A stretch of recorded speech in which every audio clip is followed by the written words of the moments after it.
छुट्टी ज्यादा दिन हो गया है, बहुत कम हुआ। जाओ छुट्टी है, जाओ तुम। कभी कभी ऐसे हो जाता है, ठीक है। अगर 2 दिन छुट्टी नहीं मिलता ना तो पता चलता 10 दिन रहता, ठीक है। तो तबीयत डिसमैच होगा तो कभी ऐसा हो जाता है। अभी भी पूर्ण रूप से सही नहीं हुए, फिर भी बोले नहीं ज्यादा दिन हो गया, चलो 10 क्लास ध्यान से समझना। तुम लोग को चैप्टर पढ़ा रहे थे 2 चर वाले रैखिक समीकरण, है ना। उसमें हम एक टाइप पर क्वेश्चन बना, ज्यामिति वाला और उम्र वाला, संख्या वाला, वेद वाला सब खत्म हो गया ना जी। यहाँ तक किसी को डाउट नहीं है। आज हम नया लेसन स्टार्ट कर देते हैं जिसका नाम है द्विघात समीकरण। द्विघात समीकरण ध्यान से समझना। जैसे तुम लोग द्विघात बहुपद पढ़ा है, चलो बताओ तो एगो द्विघात बहुपद हम लिखते हैं, बताना क्या ये द्विघात बहुपद है? बोलो तो, कै घात बहुपद है, कै पदी बहुपद है? अच्छा आप बताओ, कै घात बहुपद है? द्विघात है। हाथ देखना है, मैक्सिमम कितना है द्विघात, कै पद है? तो ये द्विपदी बहुपद और द्विघातीय बहुपद आदि बराबर के चिन्ह लगा दिए तो ये क्या बन गया? समीकरण। क्या बन गया? तो यानी जय घात का समीकरण बोल देंगे। बताओ तो ये जो है ये कै घातीय बहुपद है? त्रिघातीय बहुपद है। यदि हम इसमें 0 लगा देंगे तो क्या बन जाएगा? त्रिघातीय समीकरण। तो जो बहुपद पढ़ लिया है वो समीकरण भी उसके लिए बिल्कुल क्या है? आसान है। तो जैसे ध्यान से देखो, इसको तुम लोग क्या बोला बताओ तो जरा, क्या बोला इसको? द्विघात क्या बोला? समीकरण है या बहुपद? समीकरण है। तो अगर तुमसे कोई डिफिनेशन पूछेगा कि द्विघात कब नहीं,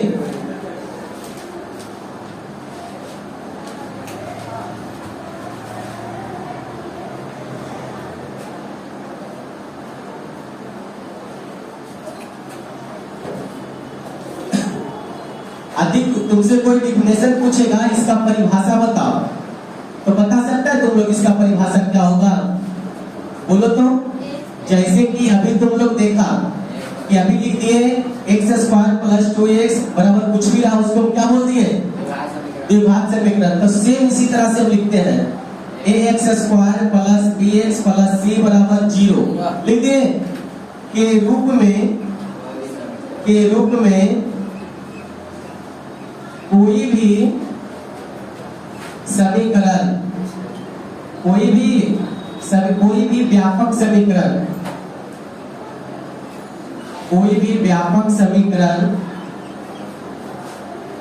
द्विघात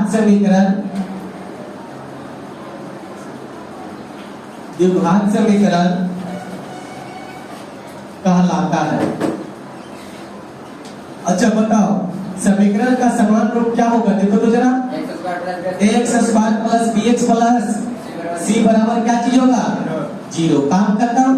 अब तुम लोग समझेगा कि द्विघात बहु समीकरण में घात कितना देखने को मिलेगा? घात कितना देखने को मिलेगा जी? 2। इसका ये परिभाषा हो गया। फिर एक बार जरा बोलो, द्विघात समीकरण किसे कहते हैं? बोलो जरा।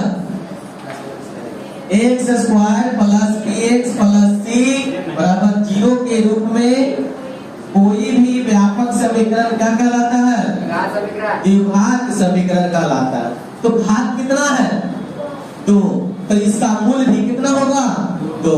तो घात 2, तो इसका यानी इसके माने किसके? इसके माने किसके? इसके माने द्विघात समीकरण का। इसके दो मूल मतलब होता है उसका मान और हल। मूल मतलब क्या होता है? मान और हर जो निकालते हैं। तो इसके कितने मूल होते हैं? इसके 2 मूल कौन कौन होता है? एक होता है अल्फा और एक क्या होता है? बीटा। एक अल्फा और एक बीटा होता है। तो बता द्विघात समीकरण के कितने मूल? द्विघात समीकरण के कितने मूल? कौन कौन? अल्फा और बीटा। कौन कौन?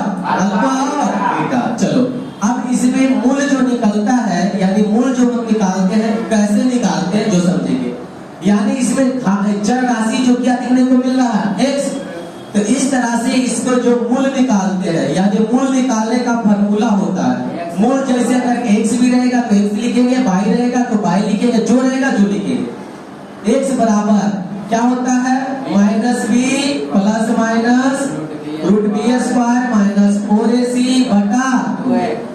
मूल निकलता है जी?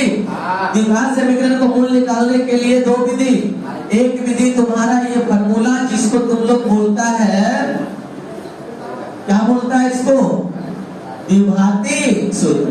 और दूसरा मेथड है फैक्टर, जो क्लास 9th में पढ़ लिया है, गुणनखंड विधि से मूल निकाला था। और ये फैक्टर अगर गुणनखंड नहीं काम करेगा तो सर्वमान सदा कल्याण, यही फॉर्मूला है। ऐसे समझ में, जहां फैक्टर ना काम करे वहां पर ये काम कर जाएगा, और जहां फैक्टर भी काम करे वहां पर भी काम करता। तो जो सब जगह चलता है उसके लिए तो सर्वमान ही बोलते हैं ना। तो ये फॉर्मूला जो तुम्हारा क्या हो गया? सर्वमान। काम खत्म। अब इसमें से तुम्हें दो चीज पूछेगा। दो चीज क्या पूछेगा? जो देखो, सबसे पहले पूछेगा मूलों का योग। क्या पूछेगा? मूलों का योग। मूलों का योग। मूलों का योग कहने का मतलब मूल कितने होते हैं? दो, अल्फा और बीटा। मूलों का योग कहने के मतलब जो दोनों को जोड़ देंगे ना, अल्फा प्लस बीटा। तो यदि खाली पूछेगा कि मूलों का योग निकालो तो फॉर्मूला हो जाता है -b/a। काम खत्म। ठीक इसी प्रकार तुमसे पूछेगा क्या चीज, बताओ तो जरा। मूलों का गुणनफल। मूलों का गुणनफल। गुणनफल के मतलब क्या करेंगे? Alpha into beta. तो इसमें हो जाता है क्या चीज? c/a। तुम्हें सब चीज पता रहेगा, वहाँ खुद ब खुद खाली फॉर्मूला पर कर देगा। यहाँ तक बात क्लियर हुआ? सबसे पहले हमने तुम लोग को द्विघात समीकरण का व्यापक रूप दिखा दिया। इसके बाद इसके क्या मूल होता है? दो मूल, अल्फा और बीटा। इसके बाद जो हम इसका मूल निकालते हैं, यानी x y जो भी रहेगा उतना बराबर लिख देंगे। -b + -b² - 4ac/2a। इसे ही कौन सूत्र बोलते हैं? द्विघाती सूत्र। यदि तुमसे मूलों का योग पूछेगा तो क्या होता है? Alpha plus beta. उसके बाद गुणनफल पूछेगा तो अल्फा इंटू बीटा। बाकी तुम्हें ये फॉर्मूला इधर याद रख लेना। Any problem? अब आगे सबसे बड़ा और सबसे इम्पोर्टेंट बात ये है जो समझेंगे। बात क्या है? तुमसे पूछेगा द्विघात समीकरण। द्विघात समीकरण कैसे निकाला जाता है जो, तो सबसे पहले द्विघात समीकरण निकालने का तरीका दिखेगा। क्या होता है? x² लिख देंगे, इसको नीचे लिख देंगे। x² लिख देंगे। आप बोलो मूलों का योग अल्फा प्लस बीटा x। ध्यान से देखना, मत कराना, मिलता है कि नहीं? x² ये हो गया, और ये योग में रहेगा, ये दूसरा चीज यानी मूलों का योग रहेगा। और बोलो प्लस में क्या होता है? Alpha into beta. ये द्विघात समीकरण का सूत्र होता है। द्विघात समीकरण का क्या होता है? सूत्र। कह देगा तुमको कि द्विघात बहुपद के दो मूल दिया गया हो तो द्विघात समीकरण याद करें। Any problem? तो ये द्विघात समीकरण का क्या लिखा हुआ है? सूत्र लिखा हुआ। यदि जिस विद्यार्थी को इतना बात पता है, 2 2 4 5 6, इसको जितना पता होगा, हम कहते हैं द्विघात समीकरण बिल्कुल आसान होता है। बिल्कुल आसान। बस इसके बाद एक ही स्टेप बचा हो। क्या बचा? जो बताते हैं वो हर हाल, हर साल, हर दिन एग्जाम में पूछते आया, जिसको हम लोग बोलते हैं डी। क्या बोलते हैं? डी। और D4 क्या पता? नहीं पता? D4 होता है विवेचक या विभक्तर। क्या होता है? D4 विवेचक या विभक्तर। तो ये D बराबर होता क्या है? तो D बराबर तुम्हारे बोर्ड पर लिखा हुआ है b² - 4ac। बस यही तुम्हारा द्विघात समीकरण का मेन कुंजी है। जिनको इतना बात शुरुआत में पता है, आगे कभी दिक्कत नहीं होगा। ठीक है? तो एक बार रिवीजन कर लेते हैं, साथ साथ बोलना, बोलने से याद होगा। सबसे पहले बताओ द्विघात समीकरण किसे कहते हैं? बोलो जरा। ax² + bx + c = 0 के रूप में कोई भी व्यापक समीकरण क्या कहलाता है? द्विघात समीकरण। इसके कितने मूल? कौन कौन? अल्फा और बीटा। इसके बाद मूलों का योग बराबर, यानी अल्फा प्लस बीटा बराबर -b/a। मूलों का गुणनफल बराबर, वहां माइनस नहीं लगा देना, गुणनफल में c/a और योग में माइनस। आगे आ जाएगा। इसके बाद हम तुम लोग को द्विघाती सूत्र क्या बता दिए हैं? x² - alpha plus beta x plus alpha into beta. याद रखो, कोई भी चीज बोलता है एक बार गौर से देख लो। दूसरा बात, जब भी बोलो ना तो सर को ऐसा अवलोकन करो कि जो बोर्ड पर भैया जी लिखे थे वो हमारे माइंड में और दिमाग में आ रहा है। ये ऐसे लिखे थे x² - alpha plus beta x plus alpha into beta. इस तरह से जो भी बात याद करेगा, क्यों ना पुराना बात हो, वो नया मन बदल जाएगा। ठीक है? आगे आओ। D4 हमने क्या बताया? विवेचक या विभक्तर। तो D4 बराबर क्या होता है? -4AC। Any problem? क्या मैं यहाँ ये मिटा करके D लिख सकता हूँ? सेम चीज है कि नहीं? तो अभी ज्यादा दिक्कत ना हो इसलिए यही रहने देते हैं 4AC। इतना अगर बना लिया तो हम कहते हैं कि द्विघात समीकरण का 90% टॉपिक क्लियर हो गया। अब ये 10% हम क्यों छोड़ के चल रहे हैं अभी, वो भी लास्ट हो जाएगा जब इतना खत्म हो जाएगा। 10% में क्या होता है तो ये रहेगा, बताओ यदि D बराबर 10% की मैं बात बोल रहा हूँ, यदि D बराबर 0 तो उसका मूल जो होगा, जैसे दिमाग को ऊपर का दो मूल होता है तो इसका मूल जो होगा वास्तविक होगा कि काल्पनिक होगा। तीसरा कंडीशन आएगा यदि D ग्रेटर देन 0 और तीसरा कंडीशन D लेस देन 0। ये तीनों बात से कभी भी 2009 से 2024 तक क्वेश्चन उठा के देख लेना, अगर ये तीनों से क्वेश्चन नहीं रहेगा तो बेकार है। तो ये 10% में आ जाता है, ठीक है। अभी 90% की बात कॉपी में नोट करेगा जल्दी। खैर इधर आओ अपने सिलेबस में जाओ।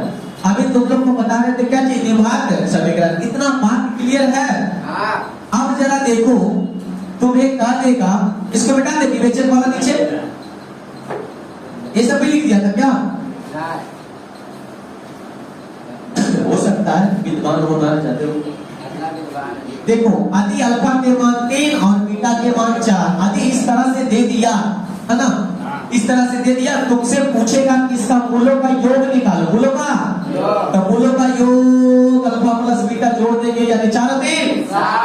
इसमें पी ये है जो हम बात करेंगे इसका मूला का नहीं, कहेगा मूलों का गुणनफल तो क्या करेंगे अल्फा इंटू बीटा यानी 4 दिया के काम खत्म।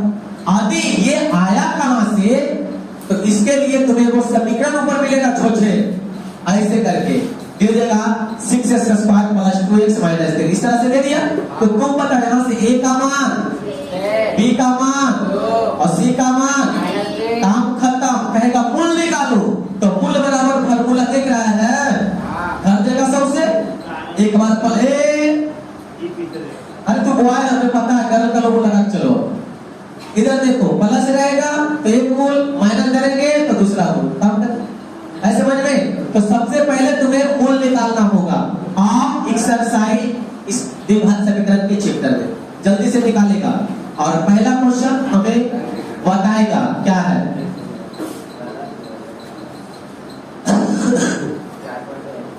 कितना है एक्सरसाइज 4.1? चलो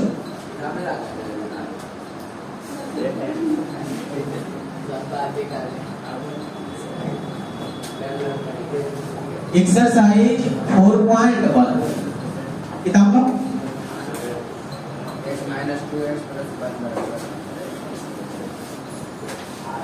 चलो निम्नलिखित में कौन द्विघात समीकरण है या नहीं, तो बताओ। हम तुम लोग को द्विघात समीकरण का स्टैंडर्ड रूप क्या समझाए हैं, x² + bx + c बराबर 0। ये इसका स्टैंडर्ड रूप है, ये समझना। अब निम्नलिखित में कौन द्विघात समीकरण है या नहीं। पहला का पहला x - 2 x + 1 x - 1 x + 3। अब अभी पता चल रहा है क्या ये इस रूप में है या नहीं, तभी तो हम नहीं कह सकते हैं कि द्विघात समीकरण है या नहीं। तो पहले इसको हल करते चलेंगे। हल क्या, ये दोनों मल्टीप्लाई है ना, तो मल्टीप्लाई करेंगे x × x x² - 2x x² और क्या चीज प्लस कितना x, फिर इसके साथ -2x, इसके बाद -2। उसी तरह से इधर गुणा करेंगे, बोलो x² फिर x -x और -3। ध्यान से तुम देखेगा बराबर है तो बराबर के दोनों खत्म हो जाएगा। कहेगा कैसे, क्योंकि इधर जाने के बाद ये माइनस होगा। अब ध्यान से देखो, क्या इसमें स्क्वायर बचा, स्क्वायर वाला घात नहीं, तो क्या ये आगे बनाना है। जब ये घात वाला कटिए गया पूरा, तो क्या ये द्विघात समीकरण है, तो लिखेंगे आता या द्विघात समीकरण नहीं है। क्लियर हो जाएगा।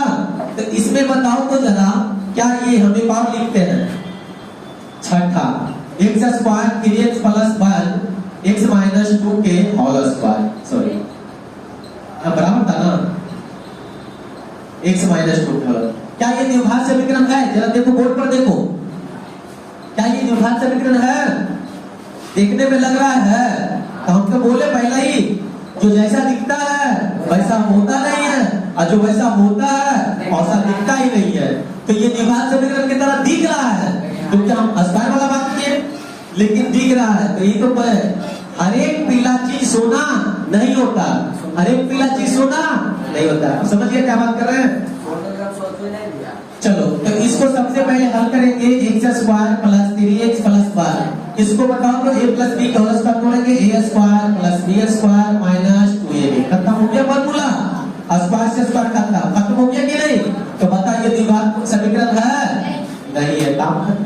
तो इस तरह से क्या तुम लोग चेक कर सकता है पूरा? इसमें टोटल कितना प्रश्न है?